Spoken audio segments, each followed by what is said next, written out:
What happens when a woman who spent years carefully building an image of untouchable influence suddenly finds herself locked out of the very room that defines power? Not just any room, the night, the stage where status is not claimed but silently confirmed. And this time, the door didn't just stay closed, it was slammed. Meghan Markle, the woman who has relentlessly positioned herself as a modern icon of influence, reportedly faced a moment that insiders are calling one of the most humiliating blows of her public life. The Met Gala 2026, the pinnacle of fashion, prestige, and silent social hierarchy, sent out its golden invitations. And her name? Nowhere. Not forgotten. Not delayed. Just absent. Oh wow, Anna Wintour has just banned Meghan Markle and Prince Harry from the Met Gala. And let's be honest here, this isn't just about a party. This is about validation. Years of carefully curated appearances, strategic friendships, calculated moves into elite spaces, all leading to this one defining moment. Because Meghan hasn't just wanted to attend the Met Gala.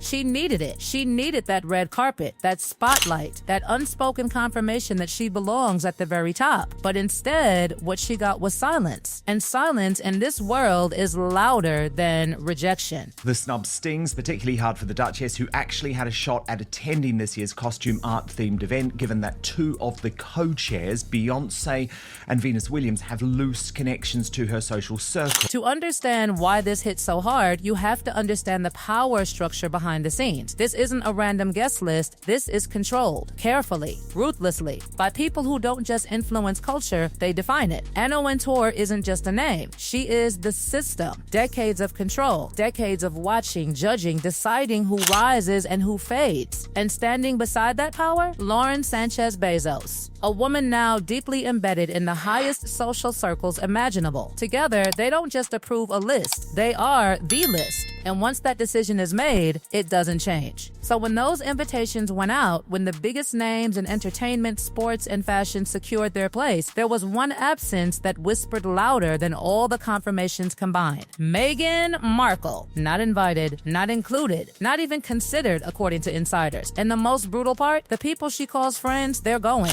They got their invitations. They'll walk that carpet. They'll pose, smile, celebrate while she watches from the outside. Fashion's biggest night out now has its 2026 co-chairs.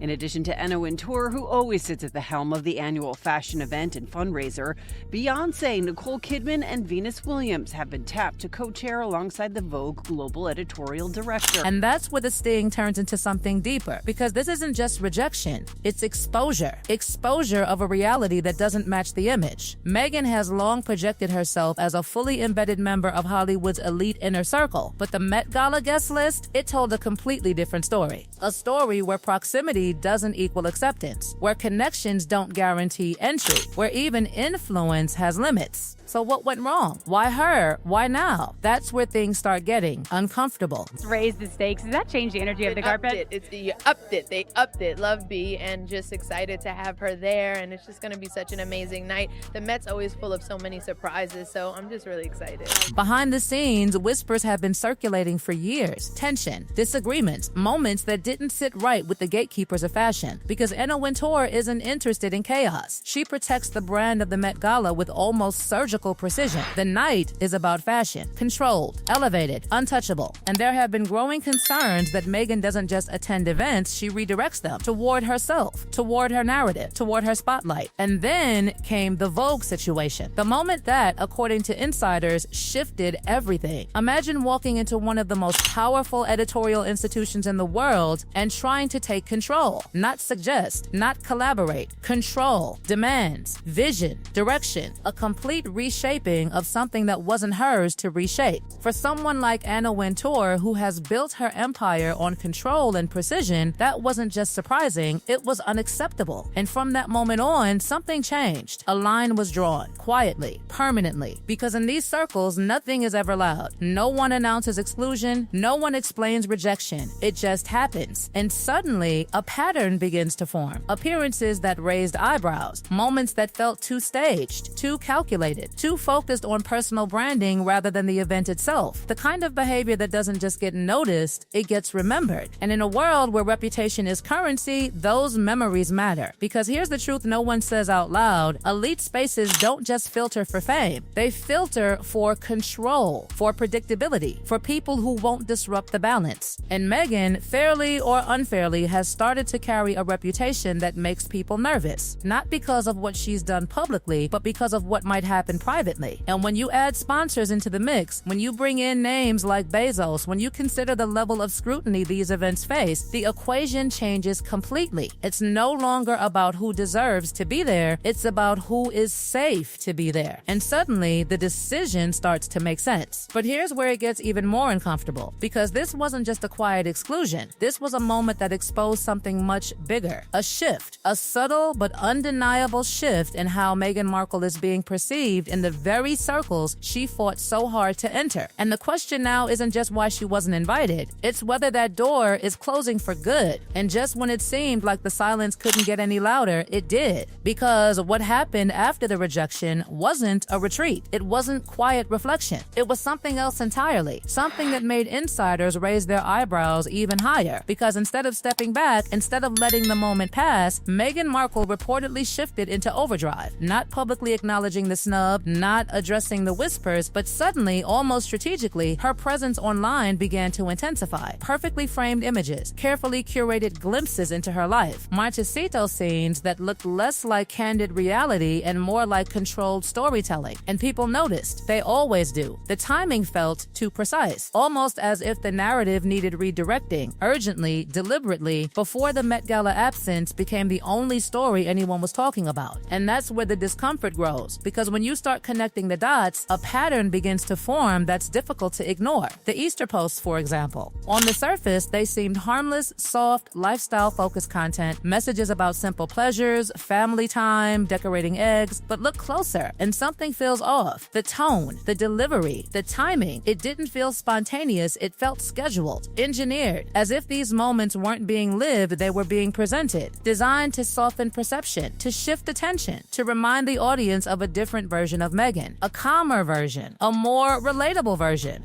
But instead of calming the narrative, it sparked another wave of questions. Because when everything looks perfect, people start wondering what's being hidden. And then comes the contradiction that refuses to stay quiet. For years, Meghan and Harry have spoken passionately about privacy, about protecting their children, about shielding their personal lives from the relentless intrusion of media. And yet, suddenly, there's more visibility, more glimpses, more controlled exposure. But not uncontrolled paparazzi chaos, but curated intentional sharing. And that contrast didn't go unnoticed. Critics began asking the uncomfortable question: is privacy a principle or a strategy? Is it something that's defended when convenient and relaxed when beneficial? Because in a world where image is everything, even silence can be a calculated move, and so can visibility. But the deeper story isn't just about social media, it's about perception. Because something has shifted, quietly but undeniably, in how Meghan Markle is being received. There was a time when her name carried a kind of unstoppable momentum, a global fascination, a narrative of disruption, of breaking barriers, of rewriting the rules. But now, the energy feels different. Less admiration, more scrutiny, less excitement, more hesitation. And that shift is dangerous, not because it's loud, but because it's subtle. Because once perception starts to change at that level, it doesn't reverse easily. Even data seems to whisper the same story. Reports suggest that her favorability, particularly in places like Britain, has dropped to levels that insiders describe as deeply concerning. Numbers that don't just fluctuate, they signal something more permanent, a cooling, a distancing, a slow unraveling of the image that once felt untouchable. And when public sentiment begins to turn, it doesn't just stay online. It seeps into boardrooms, into guest lists, into the quiet decisions made behind closed doors by people who don't explain themselves. And that brings everything back to the Met Gala. Because maybe, just maybe, this wasn't an isolated decision. Maybe it wasn't about one event, one disagreement, excitement one moment, maybe it was a reflection of a broader shift happening beneath the surface, a recalibration of who fits and who doesn't, a silent reassessment of value, of alignment, of risk. Because in circles like this, inclusion isn't just about popularity, it's about stability, predictability, trust. And right now, Meghan Markle exists in a space that feels uncertain, not fully inside, not completely outside, but hovering, watching, waiting, still close enough to see the doors, but not close enough to walk through them. What makes this even more intense is the lingering hope, because insiders say she didn't expect this outcome, that she believed genuinely that an invitation would come, that there was still space, still a chance, and that belief didn't fade immediately. Even as the guest list solidified, even as confirmations went out, there was still that quiet expectation that something might change, that a last-minute opening might appear, that a call might come, but it didn't. And when that realization finally settled in, it wasn't just disappointing, it was defining. Because rejection at this level doesn't just close a door, it sends a message that doesn't need to be spoken because everyone understands it anyway. And now the question hanging in the air feels heavier than ever. Was Anna Wintour simply protecting the integrity of the Met Gala? Was Lauren Sanchez Bezos safeguarding a carefully curated social ecosystem? Or was this something more calculated, more intentional, a quiet but unmistakable signal about where Meghan Markle stands in the hierarchy she spent years trying to climb? Because here's the part no one can answer with certainty. In these circles, nothing is ever officially confirmed. No one steps forward and explains. There are no statements, no clarifications, just outcomes and interpretations, and whispers that grow louder every time silence fills the space where answers should be. And the silence right now, it's deafening. Because while the cameras will flash, while the gowns will dazzle, while the world watches the Met Gala unfold in all its controlled perfection, there will be one absence that tells a far more complicated story. A story about power, about perception, about the fragile line between influence and exclusion. And the most unsettling part, this story doesn't feel finished.